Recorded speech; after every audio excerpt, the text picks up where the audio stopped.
Hey, hello, and welcome to the show. It's time for another episode of JP's Product Pick of the Week. I'm John Park here for Adafruit Industries, and I'm excited about today's pick, and I hope you will be too. So the first thing I want to do is actually send you to the website where you will find our product pick. And if you head over there, not only will you find the product of the week, but you'll also find this here very video displayed down at the bottom of it. The reason I'm sending you there to that QR code or to that URL is so that you can take advantage of a big snortin' 50% off discount on this week's product pick. So head on over there if you like. But before I say any more, what I want to do is ask our own Lady Ada to tell us about this week's product pick. So take it away, Lady Ada. The KB2040. Yay, it's a new RP2040 based board. It looks a lot like the Itsy Bitsy, but it has a totally different pinout. This pinout is Pro Micro compatible, and this is specifically because ever since we made the keyboard library support in CircuitPython and HID support for the RP2040, folks have been like, I really want to use this for a keyboard build. And like pretty much every keyboard kit we know of uses the Pro Micro as like the standard footprint, and you would solder in a Pro Micro board. But in this case, you can solder in this board instead of a Pro Micro, and you get a much more powerful chip compared to like the Atmega 32U4, which has 32K of flash and I think 2K of RAM, 2.5K of RAM. This has 256K of RAM, so like 128 times as much. And it has a massive 8 megabytes of flash, so you can use it as a file system or for storing code. It's still got a ton of pins available.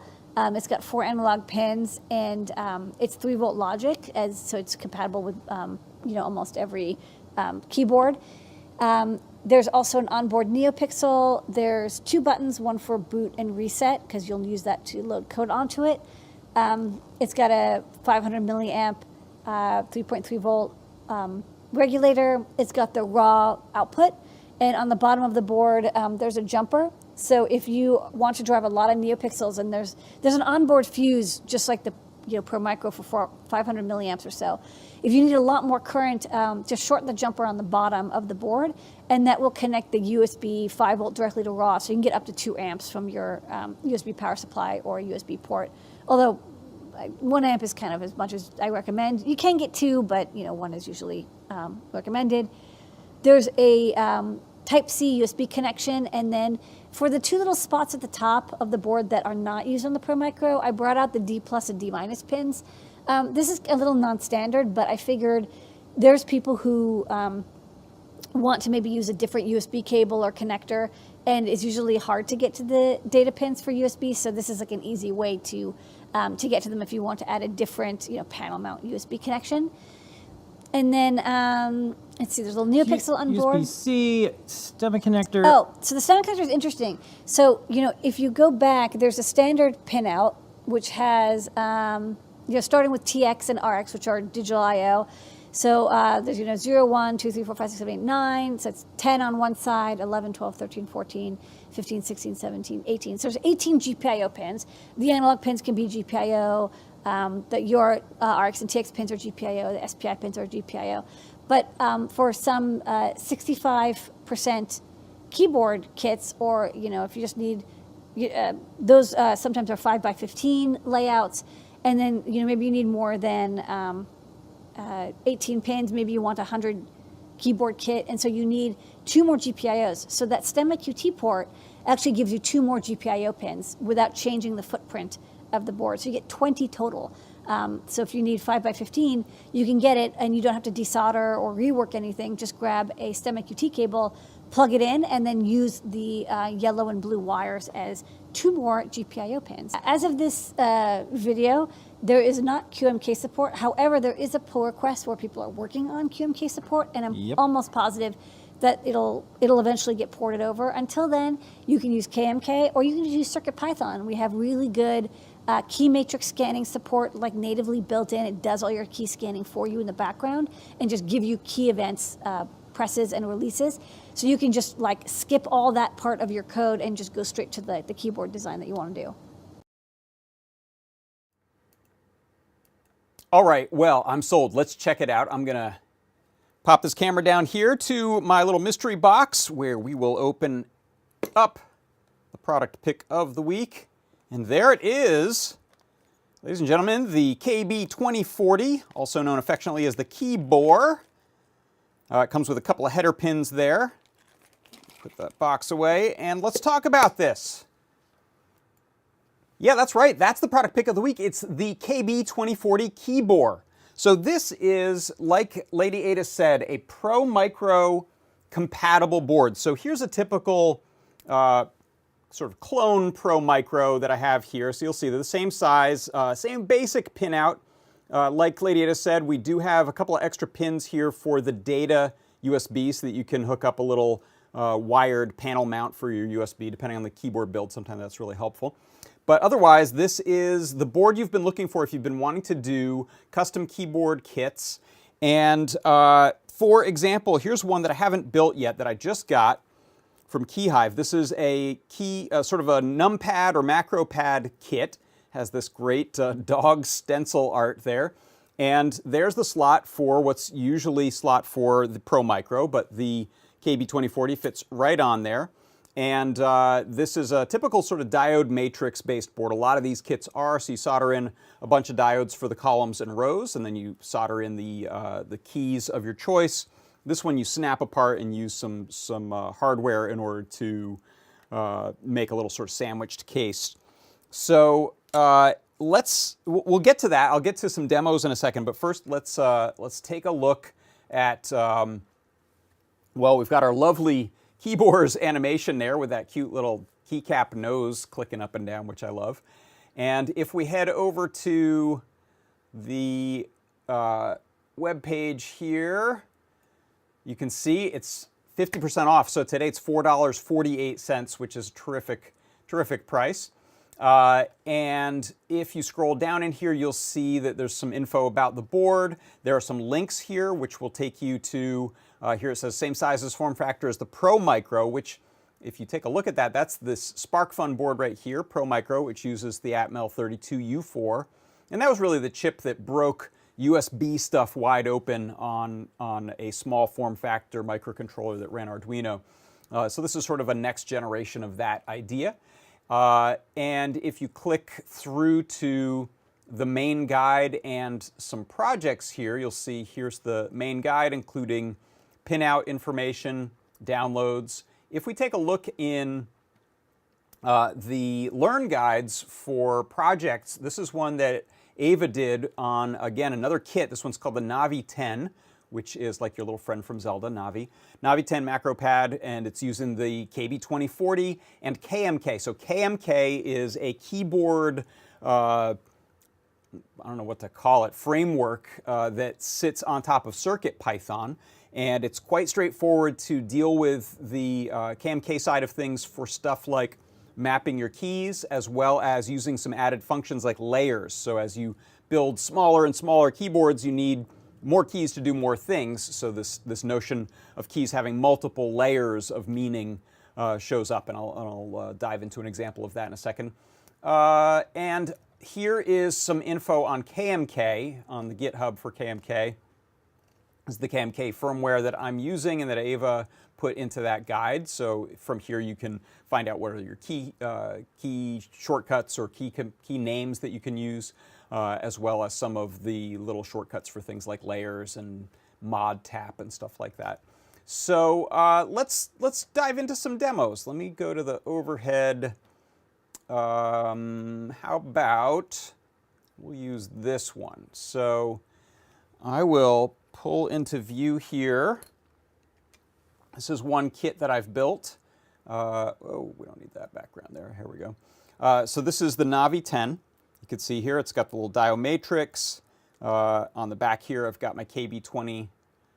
A lot of the time you will mount things in this orientation with the guts pointed up towards the board. That just happens to be how a lot of them are designed. So the trickiest thing about this is having access still to your reset and boot buttons. Some boards will bring that out. I have one example I'll show you.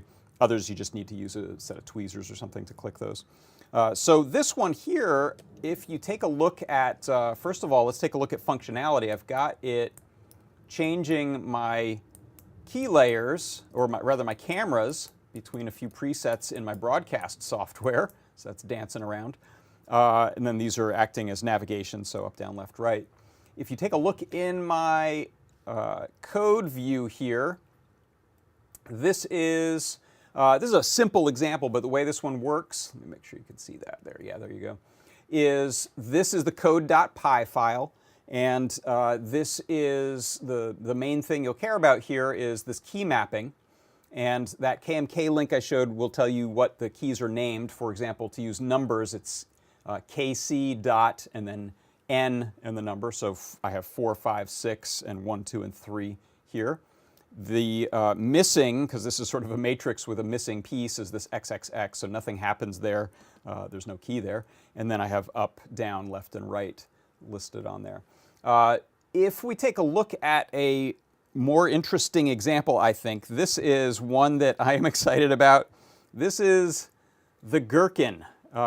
So this is just the smallest of the smallest usable keyboards. Some people actually like to torture themselves and use tiny, tiny, tiny keyboards. If you take a look at that layout, it's basically only alphabet keys. And then in the center here, we have a backspace, an enter, or rather a backspace, a space, enter, and escape. And the way that these layers work is we can actually, I'm going to show you an example of this, hold down a key. These 4 keys here I think I have set up so that when they're held, they actually act as a layer function, and now all of these other keys have new meaning. It's kind of bonkers. But the practical demo that I realized last night, and then Lady Ada texted me the exact same idea, which is this is now the world's ultimate Wordle keyboard. If you know the game Wordle, all we need is alphabetical. So I won't type any answers in here because I don't want to ruin this is today's game. But I'll show you that this is just a working keyboard. I can even try to press enter and it'll say that's not in the word list because that's not a word. And I'll delete here. And I won't spoil it by showing much else. If I take a look at the code for this one, let me plug this one into my hub here, and I'll unplug that other one real quick because the code.py is sitting on here. Let me close this and reopen.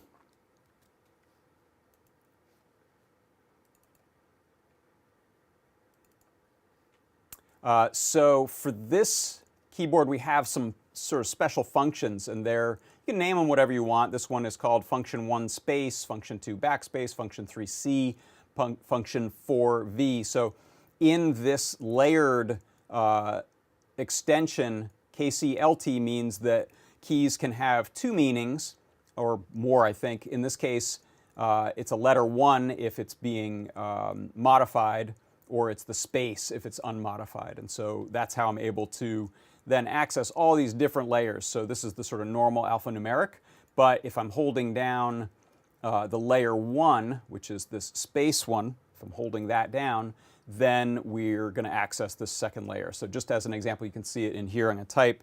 So I'm typing in regular QWERTY stuff. Now if I hold that shift, these become numbers, which is wild, and my brain doesn't work that way, so not too practical for me, but I thought it was fascinating to dive into how the layers work. There's actually a couple instances where I've found it to be kind of neat. I think this C layer and A is your tab, so you get keys very, very close without looking down. It brings everything really, really close. 30% or 30 keys, a little tiny for me, but there you have it. And if we want to take a look again at how this is wired up, this is this Gherkin keyboard. I'll show you where that comes from if you're interested. This was, I believe, an open source project. And let me just pull this little bottom plate. This one's made all of PCB FR4 material, so we have a key plate on top to hold the keys steady. We have the PCB itself. Other side of the PCB, which you can't see now, has all of the diodes on it, as well as the keys are then soldered through. And then we have our, I'm hitting buttons here. Then we have our KB2040. And there are actually ways on this one to mount it in either direction, I believe. And then this is where I added a little surface mount reset button right there to this board because it had it in the design. So just to give a little look into where these things come from, I'm going to move this out of the way a little bit. There we go. Let me jump over to, this is the 40% Club. 40%.club is where this Gherkin design first showed up in 2016, 30 Kee keyboard, so you can go there and have a look. And there are versions that have LEDs and LED support and so on. The shop where I got these PCBs is not sponsored or anything, but they did a great job getting them to me quickly, so thank you very much, is Keyhive, keyhive.xyz. And from there, I got that Navi kit, or Navi 10 kit, the Gherkin kit there. So not bad, $25, and then the cost of your KB2040 to drive it, and some keys, key switches, keycaps. And this is the one with the dogs on it that I haven't built yet. It's the May pad, and I'm a big fan of real number pads, so I may build that. I've got one that I've built before. And so really nice that we can use either the CircuitPython on its own with our keypad library. You can use KMK, which gives you a lot of this added functionality of things like layers. And you can run Arduino on it. Right now, there is not, as far as I know, still QMK support, but that when it gets finished for the RP2040 chip, which surely it will, because it's one of the only readily available and very powerful modern chips, then you should be able to use QMK on the KB2040 as well. So let's see, I think maybe that covers it. Let me have a look in the chat, see if there's any questions. Hey, Anthony Becerra, trying to decide if you get it. And Dave Odessa brings up its half price during the stream, so a good time to do it for sure. And let's see, good. Everything. Hey, this is our Discord, by the way. If you didn't know who I'm often talking to, it's the Discord over here. Gary Z, Mike P, C Grover. Hello, Paul Cutler. You have enough projects going on, but I love my macro pad and would love to build a keyboard someday. Yeah, for sure. 65% or 60% is sort of something I'm looking forward to. So if anyone has good recommendations for a project, a keyboard project that uses a Pro Micro sized board that I could use the KB2040 on and get the 65%, I'd love to know. That would be really cool. So I think that's going to do it. Once again, I'll remind you, head on over to our page for the RP2040 to get it for half off. You can get up to 10 of them. That's the limit. And I think they're still in stock. So head on over there, pick up one or a few, and get to building. And like I said, you don't have to do any particular KMK type of stuff with this. You can use this also as just a Pro Micro sized RP2040 board, and particularly with CircuitPython on it, it's a pretty sweet board with a lot of GPIO on it, 20 GPIO if you include that STEMMA QT port. And also, by the way, I believe with some keyboard builds with support for OLEDs, you may be able to do support over I2C using that STEMMA QT port. So having a little screen or other gizmo on your keyboard build, that's a way you could add sliders, rotary encoders, things like that very easily to it without doing any soldering. All right, I think that's going to do it then for us today. So that's the product pick of the week this week. There it is. It's the KB2040 Kee Boar. Let's watch this cool animation again. All right, so I've got to put this thing up on the board, and I had a little capacitor and some wire I was going to use as a hanger. I'm improvising hangers these days. There we go. Capacitor not necessary. Thanks everyone so much for stopping by. I'm John Park for Adafruit Industries. This has been JP's product pick of the week, and I will see you soon. Bye-bye.